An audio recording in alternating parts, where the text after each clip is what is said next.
इसको कोई जानता है? ये कौन है? स्विगी जोमेटो ओला वाले।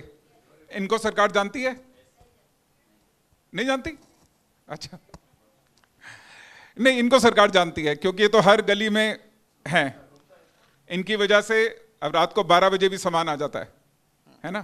ಇವ್ರಿಗೆ ಸರ್ಕಾರ ಗುರುತಿಸ್ತಿದೆ ಯಾಕಂದ್ರೆ ರಾತ್ರಿ 12 ಗಂಟೆ ಆದರೂ ಇವ್ರಲಿಂದ ನಮಗೆ ಊಟ ಸಿಗ್ತಾ ಇದೆ ಅಂತ. बात करने का तरीका समझो। ये लोग सरकार के पास गए और कहा कि हम 80 लाख हैं, हमारे को बेनिफिट चाहिए, हमारे को सिक्योरिटी चाहिए। ನಾವೊಂದು 70 ಲಕ್ಷ ಜನ ಇದ್ದೀವಿ, ನಮಗೊಂದು ಸೆಕ್ಯೂರಿಟಿ ಬೇಕು ಅಂತಂದೇಳಿ ಇವ್ರೇನಾದರೂ ಸರ್ಕಾರದ ಹತ್ರ ಹೋದ್ರೆ। और हम डायरेक्ट सेलर कितने हैं?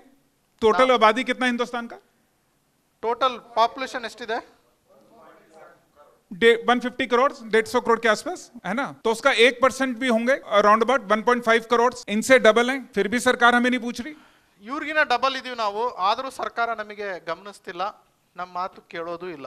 वो क्यों नहीं पूछ रही, उसका रीजन है। ಅವ್ರು ಯಾಕೆ ಕೇಳಲ್ಲ ಅಂದ್ರೆ ಅದಕ್ಕೊಂದು ಮೇನ್ ಕಾರಣ ಇದೆ।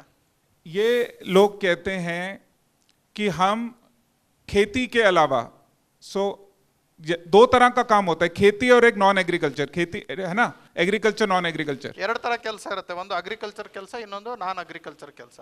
तो ये कहते हैं कि नॉन एग्रीकल्चर में ये लोग 3% हैं पूरे हिंदुस्तान का, तो इनको सब कुछ मिलना चाहिए।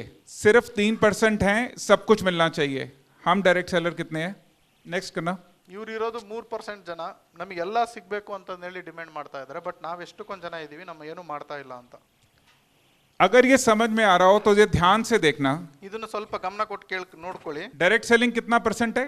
7% के आसपास। वो किससे ज्यादा है? 7 ಡೈರೆಕ್ಟ್ ಸೆಲ್ಲಿಂಗ್ ಇಲ್ಲಿದೆ ನೋಡಿ, 7% ಇದೆ, ಹೆಚ್ಚು ಕಡಿಮೆ 6.7% ಇದೆ। आप हेल्थ केयर प्रोफेशनल से ज्यादा हैं, आईटी सॉफ्टवेयर इंडस्ट्री से बड़ी इंडस्ट्री में ज्यादा लोग आपके पास हैं।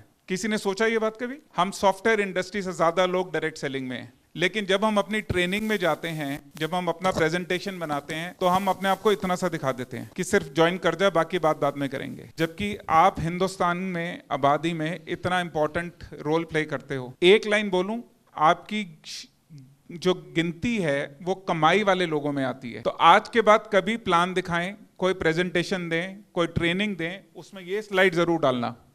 ನೀವು ಪ್ರೆಸೆಂಟೇಷನ್ ಕೊಡಬೇಕಾದ್ರೆ ಇನ್ಮೇಲಿಂದ ಫೋಟೋ ಇದನ್ನ ತಗೊಳ್ಳಿಬೇಕಾದ್ರೆ ಈ ಸ್ಲೈಡ್ ಅನ್ನ ಮೊದಲು ತೋರಿಸಿ, ಬೇರೆಯವ್ರಿಗಿನ ಜಾಸ್ತಿ ನಾವಿದ್ದೇವೆ, ನಮ್ಮಿಂದ ಆದಾಯನೂ ಸರ್ಕಾರಕ್ಕೆ ಬಹಳಷ್ಟು ಮುಟ್ತಾ ಇದೆ ಅನ್ನೋದು ಬಹಳ ಇಂಪಾರ್ಟೆಂಟು। ಬೇರೆಯವ್ರಿಗೆಲ್ಲ ಕಂಪೇರ್ ಮಾಡಿದ್ರೆ ನಮ್ಮ ಸಂಖ್ಯೆ ಜಾಸ್ತಿ, 2-3 ಇಂಡಸ್ಟ್ರಿ ಬಿಟ್ರೆ ನಮ್ಮದೇ ಸಂಖ್ಯೆ ಜಾಸ್ತಿ ಇರೋದು। ये अच्छा लगा पॉइंट? अच्छा, अगर नहीं समझ में आया तो तालियां मत बजाना। ನಿಮಗೆ ತಿಳಿಲಿಲ್ಲ ಅಂದ್ರೆ ಚಪ್ಪಾಳೆ ಹೊಡಿಬೇಡಿ ಅಂತ। अब आप डायरेक्ट सेलर क्या है, मैं 2-3 चीजें आपको समझा रहा हूं।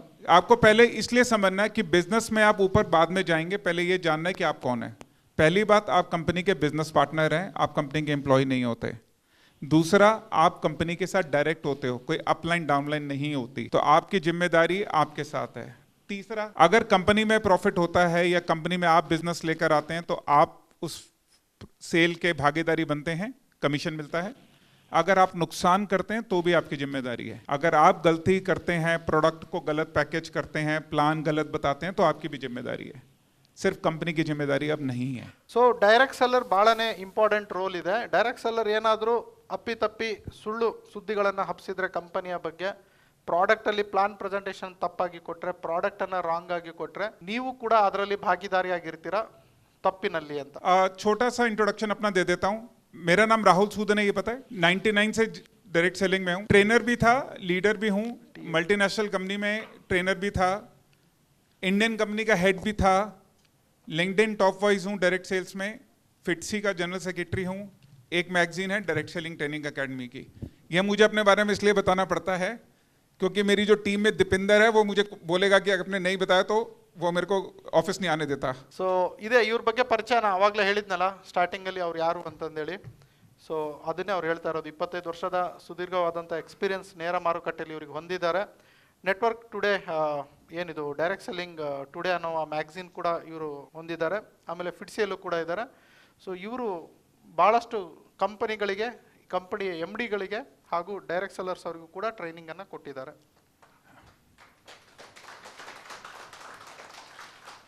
Thank you. नेक्स्ट करना। चलो नेक्स्ट करते हैं, ये हो गया। चलो ठीक है, गवर्नमेंट में सेशंस लेते हैं जाके डायरेक्ट सेलिंग के बारे में, ये उसकी कुछ फोटोज हैं, तो जम्मू, हिमाचल, उत्तर प्रदेश, कलकत्ता, गोवा, तेलंगाना, यहाँ जाके हम डायरेक्ट सेलिंग के बारे में बात करते हैं. ಬೇರೆ ಬೇರೆ ಸ್ಟೇಟ್ಗಳಿಗೆ ಹೋಗಿ ಅಲ್ಲಿಯ ಕನ್ಸ್ಯೂಮರ್ ಅಫೇರ್ಸ್ ಮಿನಿಸ್ಟರ್ಸ್ ಅವರಿಗೆ ಅಥವಾ ಅಲ್ಲಿಯ ಮುಖ್ಯಮಂತ್ರಿಗಳಿಗೆ ಮಾತನಾಡಿ ಡೈರೆಕ್ಟ್ ಸೆಲ್ಲಿಂಗ್ ಲಾಗಳನ್ನು ಆ ಸ್ಟೇಟಿನಲ್ಲಿ ಮುಟ್ಟಿಸುವಂತಹ ಕೆಲಸಗಳನ್ನು ಮಾಡ್ತಾ ಇದ್ದಾರೆ. ಅದು ಕೆಲವೊಂದು ಸ್ಲೈಡ್ಗಳು ಇಲ್ಲಿದ್ದಾವೆ, ಪಂಜಾಬ್, ಹರಿಯಾಣ, ತೆಲಂಗಾಣ ಅಲ್ಲೆಲ್ಲ ಹೋಗಿರೋದು. ये मैगजीन है डायरेक्ट सेलिंग का, इसका थोड़ा बहुत मैं आपको दिखा दूंगा. ये इंडस्ट्री का मैगजीन है, आप इसका देख के आइडिया लगा लेना मैगजीन क्या है. सो विल ಇದು ಡೈರೆಕ್ಟ್ ಸೆಲ್ಲಿಂಗ್ ಇಂಡಸ್ಟ್ರಿ ಮ್ಯಾಗಝೀನು ಎವ್ರಿ ತಿಂಗಳು ಬರುತ್ತೆ. ಆಲ್ರೆಡಿ 26 ಅಡಿಷನ್ಸ್ ನಡೆದಿದೆ ಎಡಿಷನ್ಸು. ಸೊ 100ಕ್ಕೂ ಅಧಿಕ ಕಂಪನಿಗಳ ಬಗ್ಗೆ ಇದರಲ್ಲಿ ಮಾಹಿತಿ ಇರುತ್ತೆ. ಸೊ ಇದು ಹಿಂದಿ ಮತ್ತು ಇಂಗ್ಲೀಷಲ್ಲಿ ಬರುತ್ತೆ. ಹಿಂದಿ और इंग्लिश में आता है ना? हाँ, हिंदी इंग्लिश में आता है. आपने कन्नड़ निकालना था, आपने निकाला नहीं. ಇವರು ಕನ್ನಡದಲ್ಲಿ ಮಾಡಿ ಅಂತ ನನಗೆ ಹೇಳಿದ್ರು, ಆದಷ್ಟು ಜಲ್ದಿ ಮಾಡ್ತೀನಿ. ओके, डायरेक्ट सेलिंग अवार्ड्स हैं, साल में एक बार होता है दिल्ली के अंदर. इंडिया का एकमात्र अवार्ड है जहाँ पे आपको अवार्ड के लिए पैसे नहीं देने होते, ये वोटिंग पे होता है और नॉमिनेशन पे होता है. आप सबको वहाँ पे वोट करके आना होता है और जिसके ज़्यादा वोट होते हैं उन्हीं को अवार्ड मिलता है. और अगली बार कभी आप दिल्ली पे होंगे तो ज़रूर आइएगा, नवंबर दिसंबर के महीने में होता है ये. ಸೊ ಇವರು ವರ್ಷಕ್ಕೊಂದ್ಸಲ ಡೈರೆಕ್ಟ್ ಸೆಲ್ಲಿಂಗ್ ಅವಾರ್ಡ್ ಸೆರೆಮನಿ ಕೂಡ ರನ್ ಮಾಡ್ತಾರೆ. ಯಾರಿಗೆ ಹೆಚ್ಚು ವೋಟ್ ಬರುತ್ತೆ ಅವರು ಅಲ್ಲಿ ಅವಾರ್ಡ್ ಸಿಗುತ್ತೆ. ಯಾವುದೇ ದುಡ್ಡಿನ ಪ್ರಕ್ರಿಯೆ ಅಲ್ಲಿ ನಡೆಯೋದಿಲ್ಲ, ದುಡ್ಡು ಕೊಟ್ಟು ಅವಾರ್ಡ್ಸ್ ತೊಗೊಳ್ಳೋ ಅಂಥದ್ದು ಇರೋದಿಲ್ಲ. ಪಕ್ಕಾ ವೋಟು ಅವ್ರ ಎಫರ್ಟ್ ಮೇಲೆ ಅವರಿಗೆ ರೆಕಗ್ನೇಷನ್ ಸಿಗುತ್ತೆ. ಇದು ಡೈರೆಕ್ಟ್ ಸೆಲ್ಲಿಂಗ್ ಇಂಡಸ್ಟ್ರಿಗೆ ಸಂಬಂಧಪಟ್ಟಿದ್ದು ಮಾತ್ರ ಆಗಿರುತ್ತೆ. चलो नेक्स्ट, ये इनसाइट रिपोर्ट है, इंडस्ट्री के बारे में आती है रिसर्च रिपोर्ट, ये अगले हफ्ते आ रही है. आप इंडस्ट्री के बारे में जान सकते हैं जिनको शौक है जानने का. बाकी अपने बिजनेस पे ध्यान रखो, ज़्यादा इंपॉर्टेंट वही है. ಸೊ ನಿಮ್ಮ ಬಿಸ್ನೆಸ್ ಅನ್ನ ಗಮನದಲ್ಲಿ ಇಟ್ಕೊಂಡು ಮಾಡಿ, ಇಂಡಸ್ಟ್ರಿ ಬಗ್ಗೆನೂ ಸ್ವಲ್ಪ ಗಮನ ಇಟ್ಕೊಂಡು ಮಾಡ್ತಾ ಇರ್ರಿ. ಇದು ನೆಕ್ಸ್ಟ್ ಮಂತ್ ಬರುತ್ತೆ ಅಂತ ಹೇಳ್ತಾ ಇದ್ದಾರೆ. ओके नेक्स्ट, ಇದೆಲ್ಲ ಇವ್ರ ಅಚೀವ್ಮೆಂಟ್ಸ್ಗಳು ನ್ಯೂಸ್ ಪೇಪರ್ ಅಲ್ಲಿ ಬಂದಿರೋದು, ಅಚೀವ್ಮೆಂಟ್ಸ್ ಮಾಡಿರೋದು. मैं इनके घर आता हूँ प्लान दिखाने के लिए, तो कहते हैं कि आपकी कंपनी इज पेइंग 60% और 70% ऑफ द पे आउट. मेरे पास कंपनी है जो 80% पे आउट देती है. ये सबको मिलता है प्रॉब्लम. सो इसका नेक्स्ट स्टेप क्या होता है? सो ये अपने लीडर से कॉल करते हैं फॉर पूछने के लिए, एंड उसको इसका डाउट पूछते हैं कि ये कैसे पॉसिबल है. अपलाइन का इनको आंसर देने में कितना टाइम लग जाएगा? 2-3 दिन. ನಿಮಗೆ ಏನಾದರೂ ಗೊತ್ತಿಲ್ಲ ಅಂದ್ರೆ ನೀವು ಅಪ್ಲೈನಿಗೆ ಕೇಳ್ತೀರಾ, ಅವ್ರು ನಿಮಗೆ ರಿಪ್ಲೈ ಮಾಡಕ್ಕೆ 2-3 ದಿನ ಹಿಂಗೆ ತಗೊಂಡ್ಬಿಡುತ್ತೆ ಅಂತ ಹೇಳ್ತಾ ಇದ್ದಾರೆ. अब 2-3 दिन तक तो वो सेल का क्या होगा? ಆ 2-3 ದಿನ ಸೇಲ್ ಏನಾಗುತ್ತೆ? अभी जो आंसर भी आएगा अपलाइन से वो क्या आएगा? पहला आंसर वो कंपनी फ्रॉड होगा. दूसरा, पॉसिबल नहीं है कि कोई इतना पे आउट दे सके, है ना. और तीसरा, मैं रिसर्च करके बताऊंगा. ये 3 बोलती हैं अपलाइन. ಸೊ ಅಪ್ಲೈನಿಗೆ ಕೇಳಿದ್ರೆ ಅಷ್ಟಕ್ಕೊಂದು ಪೇಔಟ್ಸ್ ಕೊಡೋಕ್ಕಾಗಲ್ಲ, ಅಥವಾ ನಾನು ರಿಸರ್ಚ್ ಮಾಡಿ ಆಮೇಲೆ ಹೇಳ್ತೀನಿ, ಈ ರೀತಿಯಾದಂತಹ ನಿಮ್ಮ ಅಪ್ಲೈನ್ಗಳು ಉತ್ತರ ಕೊಟ್ಟಿರ್ತಾರೆ ಅಂತ. आपको क्या करना है, अब मैं आपको कुछ एक स्टेप बताने जा रहा हूं कि जिससे आप किसी भी कंपनी को पहचान सकते हैं. ಸೊ ನಾನು ನಿಮಗೇನು ಹೇಳ್ಕೊಡ್ತೀನಿ ಅಂದರೆ, ಯಾವ ಕಂಪನಿ ಹೇಗಿರುತ್ತೆ ಅಂತಂದೇಳಿ ನೀವೇ ಜಡ್ಜ್ ಮಾಡೋ ಥರ, ನೋಡೋ ಥರ ಒಂದು ಹೇಳ್ಕೊಡ್ತೀನಿ ಇವತ್ತು ಅಂತ. तो मैं अगर इनको प्लान दिखाने जाऊं और ये मुझे किसी कंपनी के बारे में बोलें तो मैं इमीडिएटली डिसाइड कर सकूं. ಸೊ ನೀವು ಪ್ಲಾನ್ ತೋರ್ಸಕ್ಕೆ ಹೋದಾಗ ಎದುರುಗಡೆ ಏನೋ ಇನ್ನೊಂದು ಪ್ಲಾನನ್ನು ತೋರಿಸಿದ್ರೆ ನೀವು ಅಪ್ಲೈನಿಗೆ ಫೋನ್ ಮಾಡಲಿಲ್ದಂಗೆ ನೀವೇ ಇಮಿಡಿಯೇಟ್ ಆಗಿ ಡಿಸೈಡ್ ಮಾಡೋದು ಹೇಗೆ ಅಂತ. कंपनी चल रहा है और कंपनी बंद हो जाता है, इसके बीच का रास्ता पता नहीं चलता, करेक्ट. प्रॉब्लम क्या आता है, जो कंपनी बंद होने वाला है अगर उसमें काम कर रहे हैं तो पहले तो खुद पता करना है कि किस कंपनी में है, कि वो बंद तो नहीं होने जा रही. ಸೊ ಒಂದೇನಂದ್ರೆ ಕಂಪ್ನಿ ಸ್ಟಾರ್ಟ್ ಆಗುತ್ತೆ, ಕಂಪ್ನಿ ಮುಚ್ಚುತ್ತೆ, ಓಕೆ. ಎರಡನೇದೇನಂದ್ರೆ ಮಾಡ್ತಾ ಇರೋ ಕಂಪನಿ ಮುಚ್ಚುತ್ತಾ ಇದೆ ಅಥವಾ ಮುಚ್ಚಿದೆ ಅಥವಾ ಮುಚ್ಚುತ್ತೆ ನಾಳೆ ಅಂತ ಗೊತ್ತಾದ್ರೆ ಅದನ್ನ ಹೇಗೆ ಜಡ್ಜ್ ಮಾಡೋದು ಅಂತ. ಓಕೆ, ನೆಕ್ಸ್ಟ್ ಕನ್ನಾ. ಸೊ ಪ್ರಪಂಚದ ಮೊಟ್ಟ ಮೊದಲ ಕನ್ನಡದ ಮಾಸ ಪತ್ರಿಕೆ ಜಾಹೀರಾತು ಮುಕ್ತ ಹಾಗೂ ಯಾವುದೇ ಕಂಪನಿಯ ಪ್ರಚಾರವಿಲ್ಲದೆ ಕನ್ನಡದ ನೆಟ್ವರ್ಕ್ ಮಾರ್ಕೆಟಿಂಗಿಗೆ ಇಂಡಸ್ಟ್ರಿಗೆ ಸಂಬಂಧಪಟ್ಟಿರುವಂತಹ ಮಾಸಪತ್ರಿಕೆ ಕನ್ನಡದಲ್ಲಿ ನಿಮ್ಮ ಮನೆಗೆ ಪ್ರತಿ ತಿಂಗಳು ಬರುತ್ತೆ ಸ್ನೇಹಿತರೆ. ಇದು ಒಂದು ಹೊಸದಾಗಿ ನಾನು ಮಾಡಿದ್ದೇನೆ. ಇದನ್ನ ಎಲ್ಲರೂ ತರಿಸ್ಕೊಳ್ತಾ ಇದ್ದಾರೆ. ನೀವು ಯಾವುದೇ ಕಂಪನಿಯಲ್ಲಿ ಎಲ್ಲೇ ಇರಿ, ಯಾವುದೇ ಊರಿನಲ್ಲಿ ಇರಿ, ಯಾವುದೇ ಕಂಪನಿಯಲ್ಲಿ ನೆಟ್ವರ್ಕ್ ಮಾರ್ಕೆಟಿಂಗ್ ಮಾಡ್ತಾ ಇರಿ, ನೆಟ್ವರ್ಕ್ ಮಾರ್ಕೆಟಿಂಗ್ ಪ್ರಪಂಚದಲ್ಲಿ ಏನೆಲ್ಲ ಆಗ್ತಾ ಇದೆ, ಇಂಡಿಯಾದಲ್ಲಿ ಏನೆಲ್ಲ ಆಗ್ತಾ ಇದೆ, ಕರ್ನಾಟಕದಲ್ಲಿ ನೆಟ್ವರ್ಕ್ ಮಾರ್ಕೆಟಿಂಗ್ ಹೇಗೆ ಬೆಳೀತಾ ಇದೆ, ಪ್ರತಿಯೊಂದು ಇಂಚು ಮಾಹಿತಿನೂ ಈ ನ್ಯೂಸ್ ಪೇಪರ್ ನಲ್ಲಿ ಬರುತ್ತೆ. ನೆಟ್ವರ್ಕ್ ಮಾರ್ಕೆಟಿಂಗಿಗೆ ಒಂದು ನ್ಯೂಸ್ ಪೇಪರ್ ಇರಲಿಲ್ಲ, ಒಂದು ನೆಟ್ವರ್ಕ್ ಮಾರ್ಕೆಟಿಂಗ್ ಮಾಸಪತ್ರಿಕೆ ನಾನು ಬಿಡುಗಡೆ ಮಾಡಿದ್ದೀನಿ. ಹೆಚ್ಚಿನ ಮಾಹಿತಿಗಾಗಿ ಇಲ್ಲಿ ಕರೆ ಮಾಡಿ, ಈ ನಂಬರ್ಗೆ ತಿಳಿದುಕೊಳ್ಳಿ, ವಾಟ್ಸ್ಆಪ್ ಮಾಡಿ. ನಿಮಗೆ ಪ್ರತಿಯೊಂದು ಡೀಟೇಲ್ಸ್ ಈ ನಂಬರ್ ಅಲ್ಲಿ ಸಿಗುತ್ತೆ. ಇದನ್ನ ಹೇಗೆ ಸಬ್ಸ್ಕ್ರೈಬ್ ಮಾಡಬೇಕು, ಇದನ್ನ ಹೇಗೆ ಅಪ್ಡೇಟ್ ಮಾಡ್ಕೋಬೇಕು, ಪ್ರತಿಯೊಂದನ್ನು ಹೇಳ್ಕೊಡ್ತೀನಿ. ಯಾಕಂದ್ರೆ ಈ ಮಾಸಪತ್ರಿಕೆಯಿಂದ ನಿಮಗೆ ಬಹಳಷ್ಟು ಲಾಭಗಳು ಉಂಟು. ಒಂದೇದೇನಂದ್ರೆ ಅಪ್ಡೇಟ್ಸ್ ತಿಳ್ಕೋಬಹುದು ನೆಟ್ವರ್ಕ್ ಮಾರ್ಕೆಟಿಂಗ್ ಅಲ್ಲಿ. ಎರಡನೇದು, ನೀವು ನೆಟ್ವರ್ಕ್ ಮಾರ್ಕೆಟಿಂಗ್ ಅಲ್ಲಿ ಹೆಚ್ಚಿನ ಅವಕಾಶವನ್ನ ಪಡಿಬಹುದು, ಬೆಳಿಬಹುದು, ಇನ್ನು ಹೆಚ್ಚು ಹಣವನ್ನು ಗಳಿಸಬಹುದು.